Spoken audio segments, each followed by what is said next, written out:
mine without. Well, Caroline, thank you so much for joining me today. Oh, thank you so much for having me. I'm really just grateful to be here.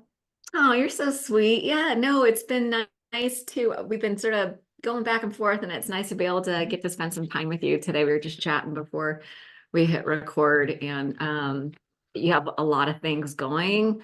I'm excited about your book that's going to be coming out. You and your mom are going to come back for a second interview. We'll talk to the two of you together. So super excited about that. I think it'd be so great. Like we don't often hear from the moms, right?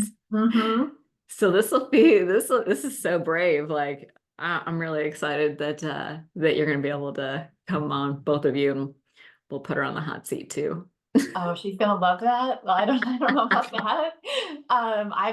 She was with me through years and years, decades of active addiction. So she's definitely been on the hot seat.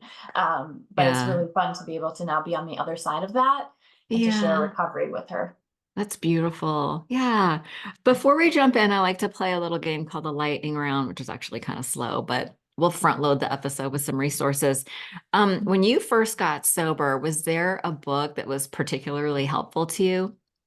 Wow, this is decades ago. So when I was 19, into my 40s now, just for some context, 19, I found the book Drinking a Love Story by Mm. Caroline Knapp. And I just remember it was the first kind of quit lit before even quit lit was a thing. The first book that I read from a woman who talked openly about her struggles with addiction. And for her, it was alcoholism. And she also talked about some struggles with disordered eating. And it was just so eye-opening for me to realize at that point in my life that I wasn't alone. And I think that was the first time. And so books have always been really powerful and impactful for me throughout my life, even as a child. And so to be able to connect with a book about recovery was a really beautiful thing, so memorable. And thank you for asking that because I haven't thought about that book in a really long time. Yeah, no, that one actually comes up a lot even Mm, now. Like I think she's passed away. I don't remember how long ago, mm, but people were mentioning it so often. I was like dying to get her on the podcast. But yeah, mm, she what a beautiful legacy she left behind. mm.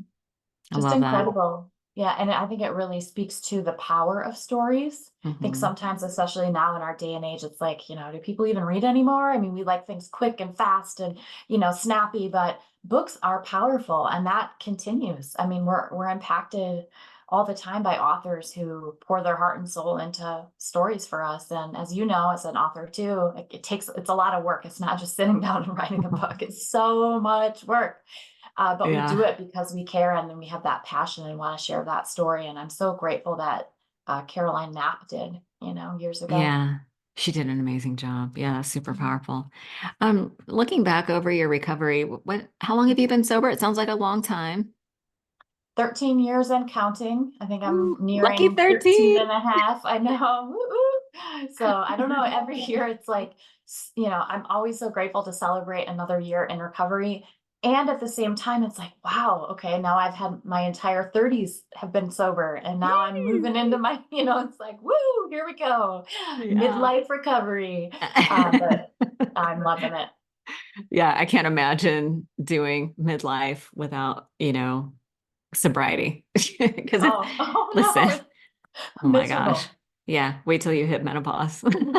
Hey, Super I, fun. I can see it and I'm feeling like there's like tremors. It's like before the earthquake. I'm like feeling Yeah, the yeah. tremors are starting. That's Yeah, you another could. conversation. Geez, that is another conversation, but it's so funny how like there's so much talk about it now online about Mhm, like what it's like to be a woman sort of entering that phase. And I mhm, think it's, and sobriety is a big part of that because alcohol is so disruptive to our hormones and all that stuff. So I'm glad that that's part of the conversation now. But if you were looking back over the 13 years you've been sober, do you see like a reoccurring theme or like a quote that has meant a lot to you, or maybe like a mantra, something that you continue to come back to? mm. That's a really tough question because I think I know. there's so many really powerful ideas and I think one of the main things, and maybe this is just in my mind recently because my next book is coming out in September, but One of the things I didn't realize for a really long time, even into early recovery, was how much my past trauma symptoms were impacting my present. So the unhealthy patterns, things like boundary issues, people pleasing. I was in like train wrecks of relationships for years, even in recovery, and just not understanding how much some of what I had been through as a child and young adult impacted how I was living my life and how I was living my recovery. And so being able to understand that we can move through some of those challenges and we can heal. And so, long introduction for my quote, which is healing is a choice. I feel like I keep coming back to, we can choose to break free from those unhealthy patterns. We can choose to decide not to live maybe our parents have lived. I'll be talking to my mom soon. She's significant or gone through some really significant challenges like I have in terms of trauma and sexual violence, and the list goes on. And so being able to make the decision, we have the agency, we have the choice to say, we're not going to live like this. I'm going to interrupt the cycle of trauma in my family, and I'm going to interrupt the cycle of addiction, for my children. So that healing is a choice. I love to talk about it because I want to share that message with other, especially young women. I wish I would have heard that earlier on. I wish I would have known, like, I don't have to be in this place of having no agency and no control over my life. I can choose. So anyways, that's a really kind of impactful idea that I've been thinking a lot about, and that has kind of followed me through the past, I'd say, decade or so in recovery. No, that's beautiful. It almost answers my next question, which is, but I wonder if you have another idea around what you wish you would have known when you first got sober. Like, was there one thing that, in addition to what you just said, because that feels like an answer to that question too. But is Mhm. there, like in the beginning, is there something you wish you would have known right from the start?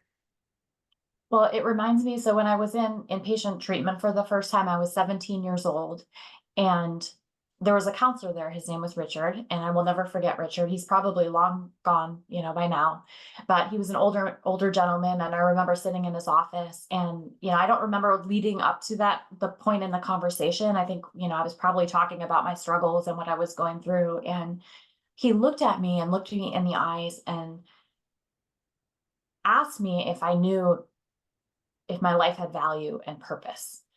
He asked me if I knew that. And at that point in time, I didn't know that. And he reaffirmed and said again, like, your life has value and purpose. Your life has value and purpose. And I think that was the first time I had ever heard that. And, my parents probably loved me in such a way to kind of share that in many ways with me, but I never remember hearing that and really letting that sink into my heart and understand that that was true about my life, that it had value and purpose. It didn't matter that I had lived through horrible drug addiction, even by the time I was 17, or multiple sexual assaults. you know, my life, regardless of what I had been through, even up to that point at 17 as a young woman, had value and purpose. And I just, I long to speak that into the lives of other women today. We were talking a little bit earlier on about those moments when we're sharing with people we're mentoring or coaching or working with or friends, and the moment when the light comes on, it's like, oh, that moment of understanding. And yeah, I wish I would have known that even before 17. And that's part of kind of why I moved to do the things that I do today in recovery advocacy, and being an author, and even being a mom. It's like I want to share that message with other people, because when we can internalize that our lives have value and purpose, we can do incredible things in the world. We can help people, and we can make the world a little bit better. It sounds kind of cliche. I feel like a Beatles song needs to be coming on in the background, but like, we can make a positive impact. Yeah, no, I mean, like that's really like our mission. We're trying to make the world a Mhm. better place. We're trying to Mhm. help others. We're trying to end that needless suffering that we Mm. experience, kind of end it sooner for others. So no, that's beautiful. When you think about your your self-care practice. Mhm. Do you have like what does that look like for you? Is it daily? Is it weekly? What does that look like?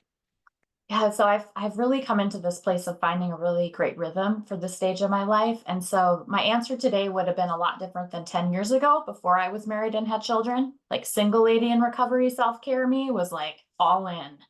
I had all the time to do all that. But now as a mom, my kids are five, I have 5-year-old twins. And, Oh my in goodness, I this didn't know stage, that. oh yeah, another blessing of recovery. Yeah. Double blessing. But my self-care routine looks a lot different because my time is not my own as much, right? So moms out there can Yeah. get this and feel this. So my morning devotion time looks like 5 minutes where I have a book right now. It's an amazing devotional that I'd love to give your listeners some ideas for morning readings, but I won't do that now. Oh, But I have, give me your favorite one. oh, it's right here. Oh my gosh, where is it? She Recovers Oh, Every Day. I love yeah. that. I'm in I that have a one. little book. It's readings from faith practices, and right now I'm reading one by Henry Nouwen, who's one of my favorite authors. But, anyways, Nice. I have all sorts of them. Streams in the Desert. That's another really good one. So I take that 5 minutes, and I've set the. Well, I basically told myself no phone.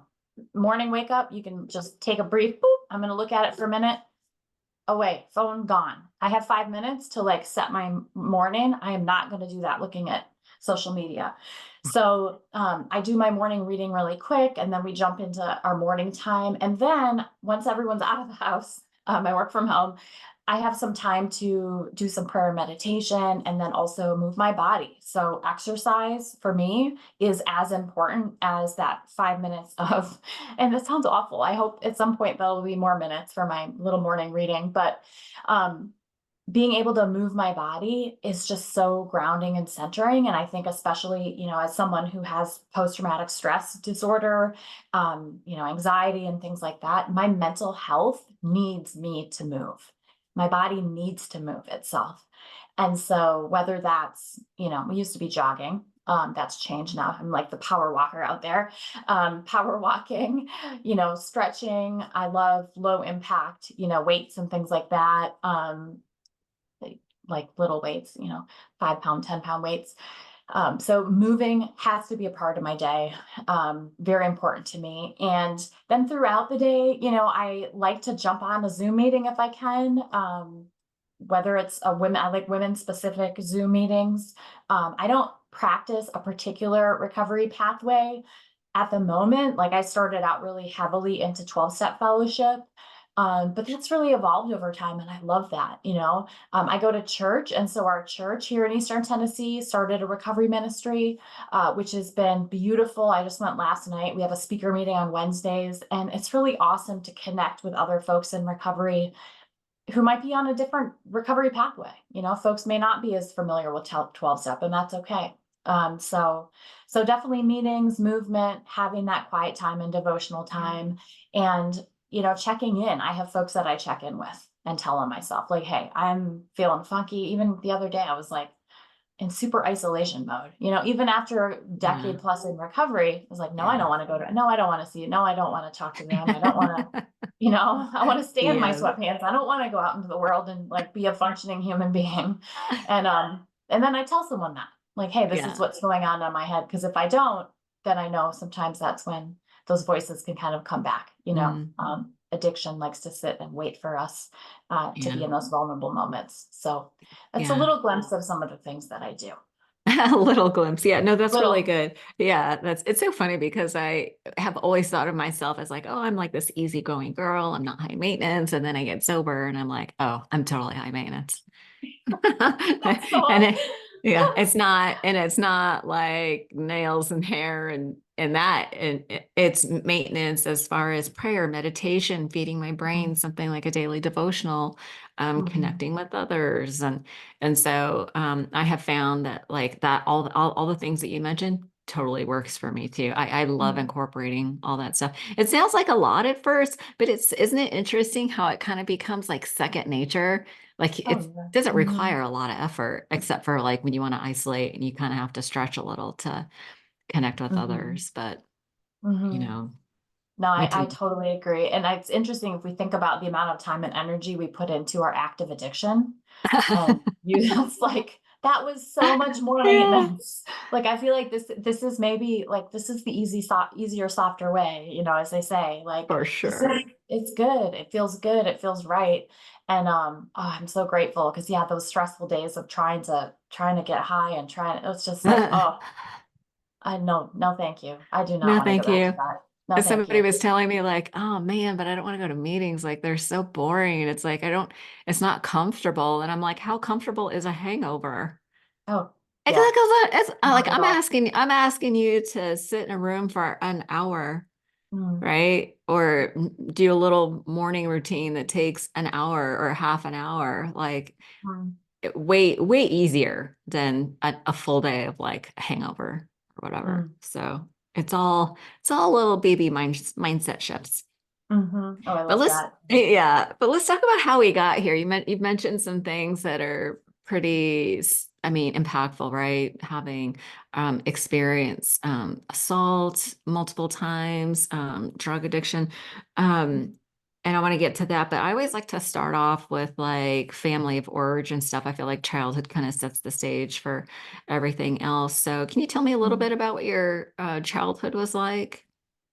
Yeah, yeah. So it's interesting when I'm asked that question because my dad actually recently passed away in last Oh, September. I'm And sorry. so yeah, and so it's interesting to kind of reflect back on some of those earlier years. And when you lose a parent, as I'm kind of getting into that stage, it's like my parents were aging and now I've lost a parent, reflecting back on childhood. But today I can see my both of my parents, so all three, I have a stepmother as well, as human beings who have Mhm. their own stories and who've experienced their own traumas. And so I hold a lot more compassion today for my parents' stories and for the way that I was raised. But, I was raised in an alcoholic home. And so being an adult child of an alcoholic today, it's interesting. I'm learning more about that at this stage of my recovery. But growing up in an alcoholic home, having that instability, my mom, and she'll be on to talk about this in a little bit with you at another time, but she had really significant mental health challenges from some of her own trauma that she experienced. And so, she left when I was about 2, and having the instability of the alcoholic home, mom's gone, and then mom is, dating all these people and getting married multiple times, and just like I just felt like I didn't have a safe place to land. Like there was no stability, there was no feeling safe or comfortable or at home in my home or in my body. And then as I got older, experiencing what many women do, not just, the assault that happened, the first one at 14, but some of those like microaggressions that started happening, objectification. I remember when I was 12, and it was like all of a sudden all these old guys started looking at me and I was like, what's going on? Like what I just remember feeling so uncomfortable in my body, in myself. And that just it continued, and I didn't have the support and I didn't have the, I guess, knowledge and self-awareness to know that I could ask for help. I just felt so isolated and alone in some of those experiences. So it wasn't surprising that, at 11, I was like experimenting with alcohol, and then things really just kind of spun out of control from there. So 11 was the first time you experimented? Yeah, yeah, I remember my grandpa really helped raise my brother and I, and he would keep a pack of or a 6-pack of beer in his fridge for my dad when he would come pick us up. And so I remember grabbing a can of beer and going out in his yard, under this beautiful big oak tree, cracking this can. And I think now, like, what an 11-year-old child looks like. I'm like, I I can't imagine if know. someone would see, this like little 11-year-old girl, drinking a beer. But that was what I learned. Like when you're struggling, when you're lonely, when you're tired, when you're angsty, like you drink, you do something to take that pain away. When we're celebrating, when we're happy, when there's good things going on, we celebrate, we drink to accentuate that. It was always this adding on. And so I just started like looking outside of myself for whatever I could find to change the way that I was feeling. When I was feeling lonely or unsafe, alcohol, then marijuana, then, just whatever I could get my hands on, at least for a little while, seemed to kind of dull some of those feelings. But as we know with addiction, that the monster comes out quickly with the realities of some of the things that we then experience, and it quit working very quickly for me. Yeah. When did you start experimenting with drugs? I think was it around 14 or so, and then I was full blown, addicted to cocaine by 15, and that really led to a very I don't even know how to say it, downward spiral, I guess is what, we can say. It was just like, wow, that it was like really fast from zero. But and I hear Yeah. people say, I've heard this said in meetings too. It's like you take that one drink or line or whatever it is, and it's like I felt instantly like, oh, okay, like this is it. I've found the solution for what's going to work with me for me to get through life. And at 15, it was cocaine. Well, that doesn't last very long when you're, and then of course, being a young woman, and I was just getting involved in like all of this like drug culture that was just really dangerous and scary. And looking back, I mean, I should probably still be in prison for some of the things I was just kind of there for, that the people around me were doing. Yeah. And I was just completely oblivious as I was just feeding my addiction. Yeah. I mean, listen, cocaine is really expensive, so I can only imagine what you had to do to get your needs met. I Mm. don't know, what were some of the ways that you got, did you have a job? Did you? No. No job. So yeah, I mean, that's an interesting question. I won't get into too I many was afraid to details, but ask you because it I sounds know I could like, tell you were like, oh, how do I ask this how do question? I ask this question? Because it could be really loaded. Share as And much or as little as you want about how you were. Because my husband, he got sober because of cocaine, and he got sober by the time he was 18. And it was like, where did you even get it? Because like he's like, girls have other ways to make money, but like I was like, how did you get? And he had friends that were wealthy that were just mm, like supplying him and like just people he knew. I don't know, just like random people. But mhm, I mean that the search for the drugs, I think, is what lands a lot of people in jail, like stealing and armed robbery or mhm. other Yeah, things. and thankfully I wasn't like that's not a part of my story, although I, very near to being incarcerated at several points along the way. But for me, it was really about kind of just attaching myself to primarily men in relationships who were either basically dealing drugs. And so just kind of getting involved in that culture. And looking back now, I see how taken advantage of I was. I mean, having, people would have me hold large amounts of whatever, and we would go, to take it where I was like, oh my gosh, I could have been, you know, arrested for that. Like I wasn't Yeah, thinking. But the interesting was like that was the thing. I wasn't thinking. And as an adolescent who's using substances, now, as a researcher in addiction and recovery, and I do a lot of writing for federal agencies and different things, like I know now more about the neuroscience of what happens to the yeah, adolescent brain when we're using substances. And oh my gosh, it is a miracle that I'm sitting here today. It's a miracle because of how I disrupted like the natural way that we grow as human beings. And as a child, replacing some of what our brains do, which is create dopamine. I'm putting on my like, you're like, who is this person?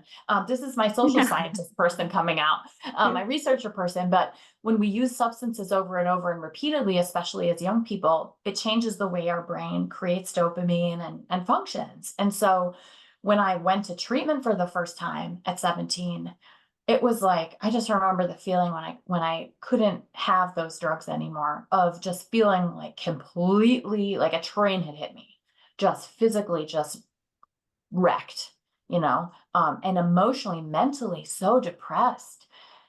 Just it was horrible. But I learned Mhm. and started to learn in addiction treatment, and now certainly looking back is like, wow, what my brain was going through. I mean, it had to relearn how to feel good. It had to Yeah, relearn how to create that dopamine. And so when I'm working with women today in early recovery, I try to remind folks like, hang on. wait. People say, wait till the miracle happens. Wait till your body starts healing, because it does, and it will. Like, our bodies are so resilient. So I'm so grateful I've been able to jump back from some of those years of, I mean, I talk about it, it sounds like some like after school special, like some dramatic, that person, that girl is so far removed from who I am today. And I've done so much healing that it's awesome. No, we really have. And it's amazing I mean, the situations that we put ourselves in during those times. And it's like, there's a reason why drugs are illegal, right? It's like, it totally affects your brain. Your brain doesn't even stop developing until you're like 25. So, Mhm, I did the same thing. I started at 14 and was flooding my mhm, system with all kinds of chemicals, and it mhm, affected the way my brain developed. But you make such a good point about like the early period is a period of healing and like relearning. Your brain is mhm, rewiring, and it mhm, gets better. That's the mhm, message. It gets way better, a million times better. Um, Man, and you reminded me of a story when I had this roommate. When this is like in the throes of my addiction, I had this roommate who mhm. had a boyfriend who got out of prison and came to stay with us. Oh, And how nice. yeah, it was great. And he had asked, this is back in the days when crank was a thing. I don't even Yeah. know really what crank, do you remember that term? Oh, I remember it well. Yes. Oh, Yeah, yes. okay. I'm well acquainted with. Yeah, and that wasn't really my thing. I was an alcohol and weed kind of girl, but he came to stay with us, and he asked me for a ride to Bakersfield, which was like probably 8 hours away. And Mhm, but we had to make a quick stop and pick something up. It was a bag, it was a huge like gallon bag of I think it was crank. And I didn't know that that's what we were going to go do. And I had that moment where I was like, mhm, oh my God, if either one of these guys is being followed, I'm going to prison. It was mhm, terrifying just being around that culture. And man, you're right. Like, it's a miracle that we survived those times. It's so crazy. mhm. It really is. Now, And I think I just want to say too, I think it's important to note just some of the privilege that we carry, depending on, who we are, how we've grown up, and things like that. Because I've talked to so many people that likely or have not had the same experience as me of being able to dodge those bullets, yeah, being able to just be able to walk away from getting pulled over, or not having, so being able to acknowledge like, wow, I've been really privileged, not only in not getting caught for a lot of the stuff that I did as a youth, but also in my access to treatment, my access, I was able to go to treatment at 17. I didn't go to juvenile detention. I went to treatment, and my parents were able to help support that because they had insurance. And so I think it's important to think about too when we're telling our stories, like some of those moments in time that are supported because of who we are, because of the privilege that we have. what triggered that choice between treatment or an institution? Well, so, my parents, like I said, it was challenging growing up, but at the same time, there was a lot of love. And I remember my dad, I was living in this, I hadn't even graduated high school, and I was living in this rundown apartment. My parents, I was lying and doing anything I could to use, to drink, to go out. And they were just kind of fed up. And so I moved out of the house, and was in this apartment, this rundown apartment. And my dad came to pick me up, and he was gonna take me to go get groceries and take me out to lunch. And I remember when he saw me, and we hadn't seen each other for a couple weeks, and I can't even imagine what I look like. He just started tearing up. And Mm. I know, and I was so tired. I was just so tired of the lifestyle. I was tired of, just being around all of it. And I was tired of using. I was tired of feeling the way that I was feeling. I just wanted to be done, but I didn't know how to be done. And my dad offered and basically said, we want you to go to treatment. We really want you to go to addiction treatment. And if you don't, we don't really know what else to do. That he had brought up foster care. I was like, I'm going to graduate high school soon. I don't want to, go into foster care. And so I was pushed, gently pushed to go to treatment. And I'm so grateful for that, because I don't know if I would have survived, that summer. Yeah. What do you think your father saw that made him tear up like that? Well, there's actually a picture of us of that day, and I don't know who took the picture because I only remember it being him and I there.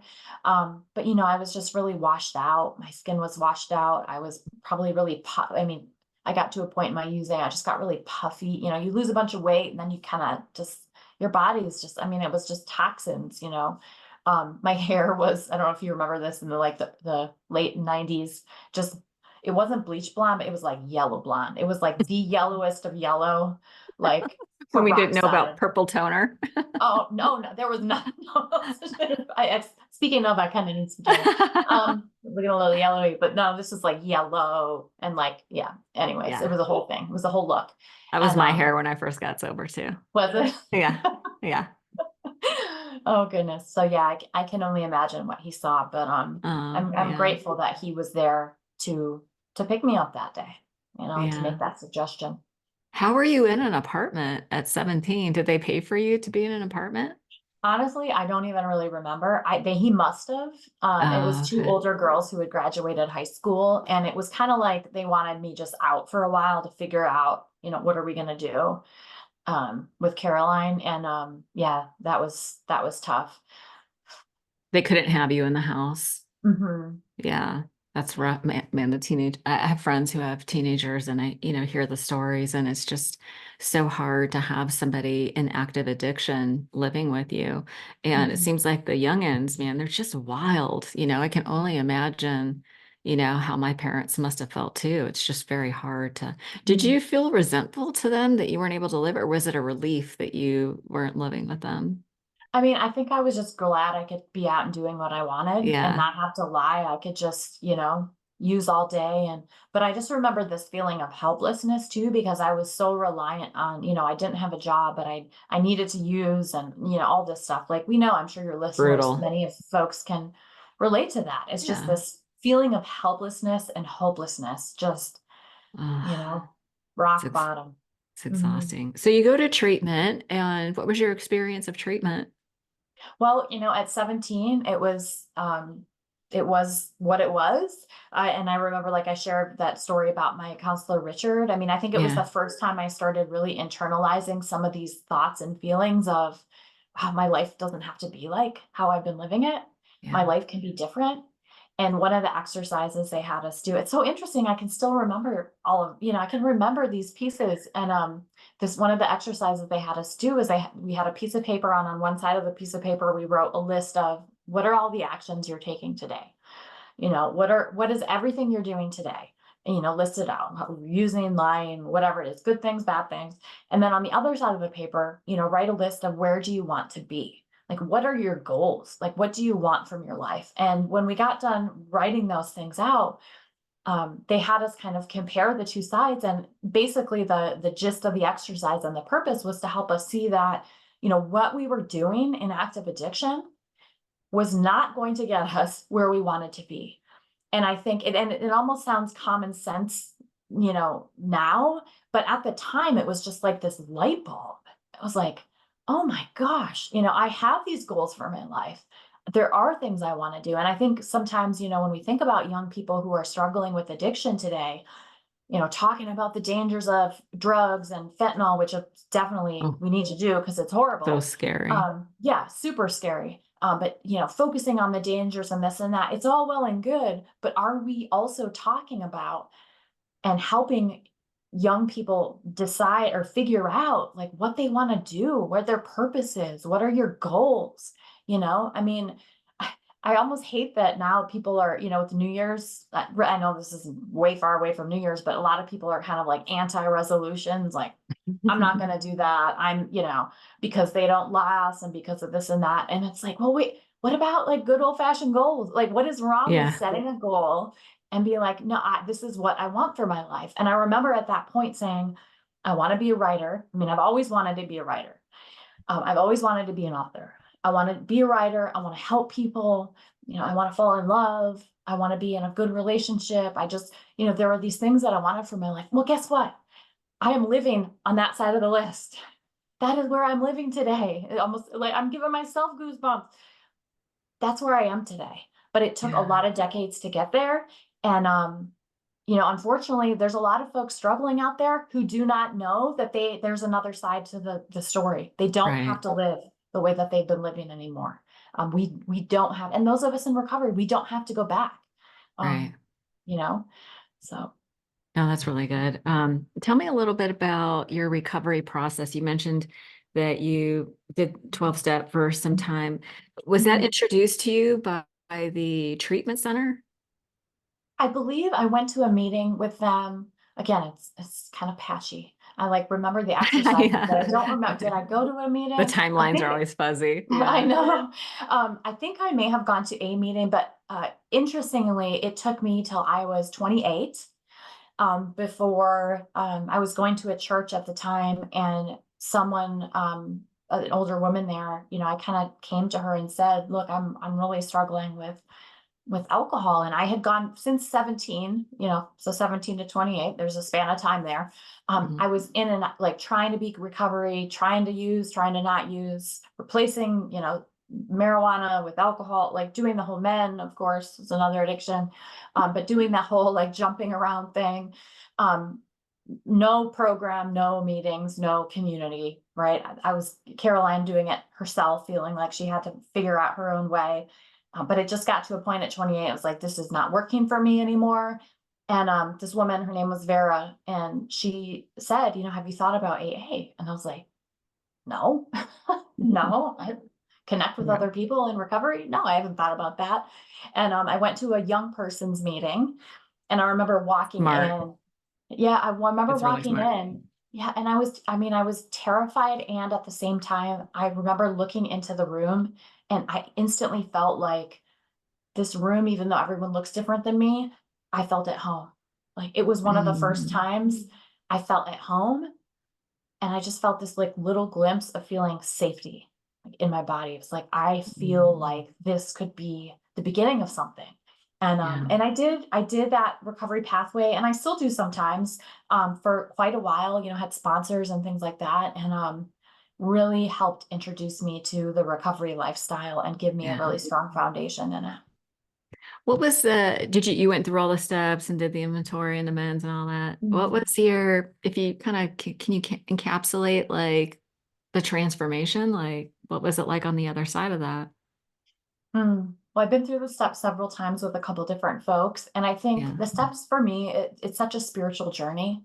Yeah. And before I was even in 12-step recovery, I remember almost kind of organically going through this process of like understanding some of my character defects, looking at my part, wanting to make amends to people. And then when I became a part of, I learned more about 12-step, I'm like, oh my gosh, like there's a plan. I'm an organized person, type A personality. I'm like, there's steps. That's 1 through 12. This is great. I can just follow this, right? It's a magic formula. It's not magic, but you know what? There is something very spiritual, Yeah. and Feels like magic. right, and mystical about what happens within the 12 steps. And so I think one of the biggest parts of that process for me, certainly doing, inventory, step 4, but getting to a place of being able to forgive, not like other Mm. people for what they had done to me, because I had a lot of hurt done to me, but forgiving myself, Yeah. forgiving myself for, um, not valuing myself, for allowing certain, unhealthy people, behaviors, some of those things where I just carried so much guilt for how I had acted and how I had really treated my body and my spirit with harm. And Yeah. I think when I got to a place of really making amends with myself, it was like a turning point for me to be Oof. able to kind of move through some of those other steps. That's really powerful. I mean, I feel like letting go of the guilt and shame reveals who we really are. Like Mm, that is the work.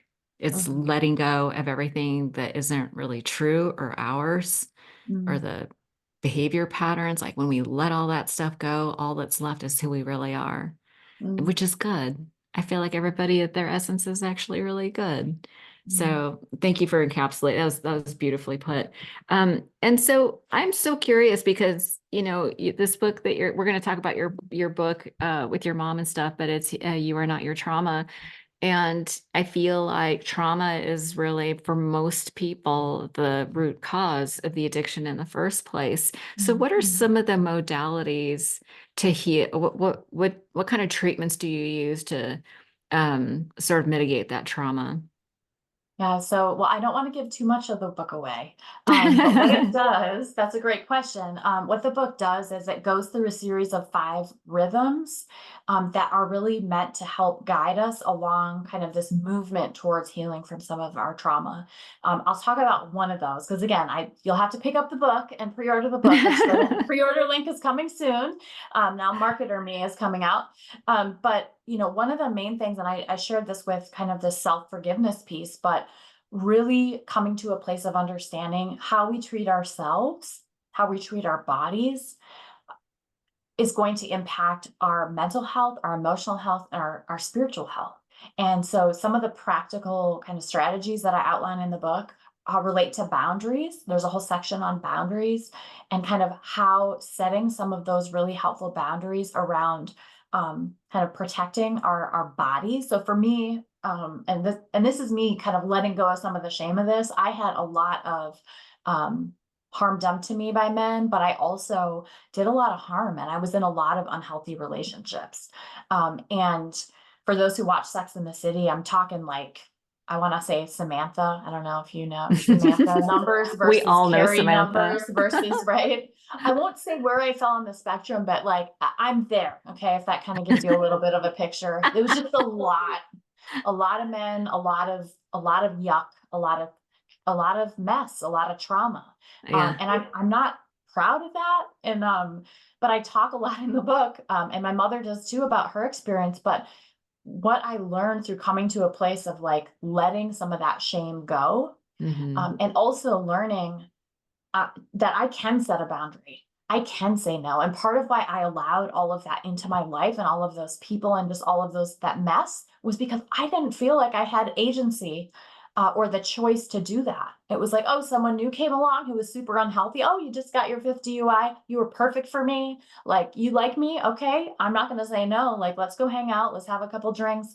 And it was just like this. I mean, zero boundaries. I talk in the book about just feeling like there was no outline, there was nothing kind of protecting myself, Yeah. so I know I'm a little bit all over the place, but I think Not at when all. we can learn some of these practical ways, like I can set a boundary by being assertive, and what does that look like? So I talk a little bit more about that. I can set a boundary by, I share that list, where we can kind of write out what we're doing now, where we want to be. What are some boundaries that I need to set in the middle of that list to make sure I can get to where I want to be, where I'm living in a full and whole and healed life? So, we are not our trauma. And that is something that I've been able to learn in recovery, and I'm still learning. I'm a lifelong learner, but being able to come to that place of not identifying with my trauma, living in those trauma symptoms has been so freeing. And honestly, I cannot wait to share this book with the world in a couple months. And yeah, I'm excited. Yeah, no, it's so exciting to hear, what it's like on the other side, right? It's like Mhm. there's tools, there's strategies, there's practices, there's different kinds of therapy to heal these Mhm. kinds of trauma, but there's so much of it that's within our control, right? Mhm. So much of it that can be done. Like I know therapy is expensive, so it's important, like your book's going to be important for people who need to spend a lot of time with themselves. Like we can't really spend hours and hours with therapists, day in and day Mhm. out. So it's important that we are learn how to develop some self-care skills as opposed to living in those survival skills that Mhm. feel so comfortable, but that are so destructive to us. Tell me a little bit about what life is like now. Oh, it's so great. It's wonderful. It's not always perfect, and I still have bad days like I shared earlier. I mean, I just went through this day of just feeling I don't know, I was like really mopey and I didn't want to go to a meeting and I didn't want to do this. And I just wanted to kind of, stay in my sweatpants and watch Netflix and get a pint of Ben and Jerry's cookie dough ice cream. But I forced myself to go out, and I felt so much better after doing that and making some Yeah. healthier choices. But, even though I have those days that aren't great today, I have amazing things in my life that are most definitely the product of recovery and the choices that I make every day to stay on the pathway of recovery, and to prioritize and choose healing. I'm married to an incredible man. He is, he wears a button-up shirt every day to work, which I just kind of like laugh to myself sometimes, like, oh my gosh, I married one of those guys. Wow, I never thought that was possible. But it's incredible what we invite into our lives when we have set those boundaries and those standards for ourselves.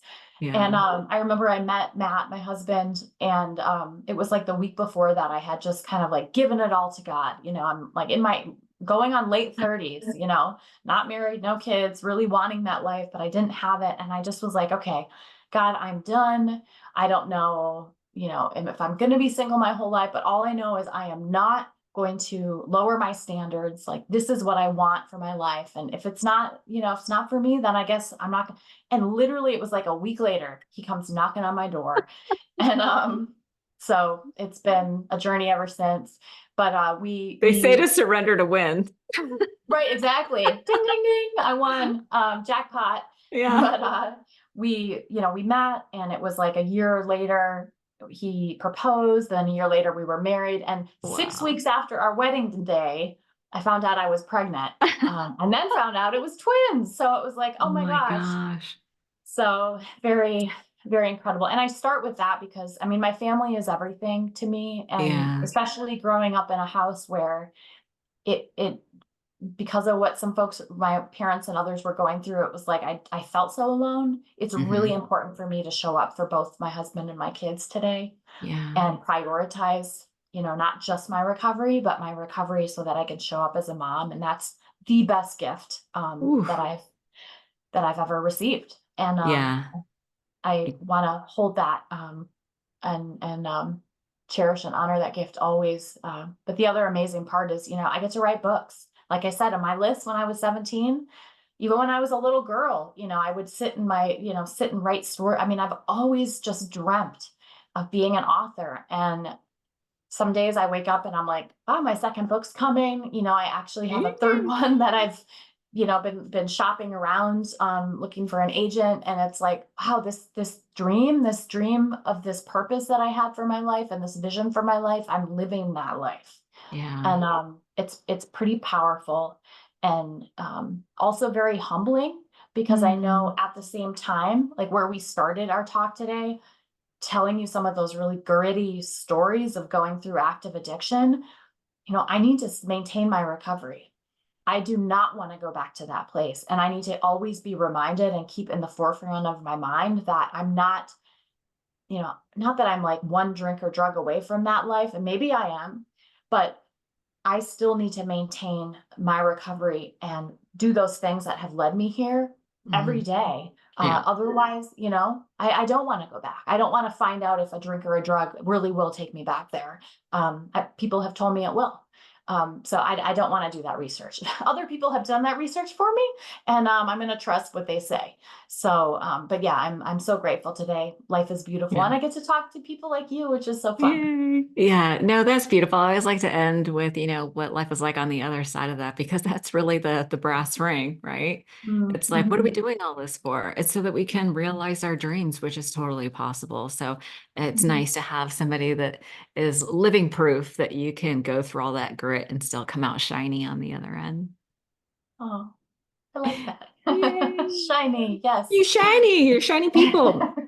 Well, listen, thank you so much for joining me today. I'm super excited to, get your book and talk to you and your mom. And congratulations on a second book with a third one, already in your line of sight. That's amazing. Congratulations on that. So that's a lot of work, and thank you so much for all the work that you do. It's really incredible.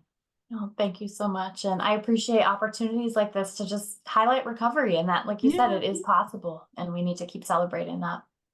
Amen to that, sister. Well, listen, I'll look forward to talking to you and your mom real soon. Great. Thank you so much. Thanks.